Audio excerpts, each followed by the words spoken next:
مولانا صاحب کچھ لوگ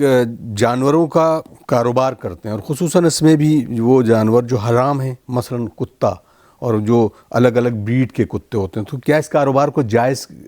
کہا جائے گا یا یہ حرام ہے؟ دیکھیے اس میں بہت تفصیلی بحث ہے، علماء نے اس میں بہت تفصیلی بحث کی ہے، اختلاف بھی بہت شدید ہے اس میں علماء کے نظریات پہ، لیکن جو تقریباً مشہور قول ہے وہ یہ ہے کہ نجس چیز کی تجارت جب تک کوئی منفعت محللہ، یعنی جب تک اس سے حلال منفعت ثابت نہ ہو،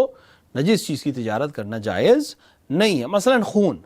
کوئی خون کی تجارت شروع کر دے تو خون چونکہ نجس ہے لہٰذا اس کی تجارت بھی صحیح نہیں ہے، لیکن اگر تجارت اس عنوان سے ہے کہ اس خون کے ذریعے کسی انسان کی جان بچائی جائے گی جی، یا کوئی دوا بنائی جائے گی، جو کوئی بھی اس طرح کی چیز، تو پھر وہ منفعت حلال ہے، چونکہ انسان کی جان بچانا جائز ہے بلکہ واجب ہے کئی مقامات پہ، لہٰذا صحیح ہے۔ اسی طرح جانوروں کی تجارت، نجس جانور کی تجارت، خود جانور کی تجارت میں کوئی حرج نہیں ہے، نجس جانور کی تجارت میں بعنوان نجس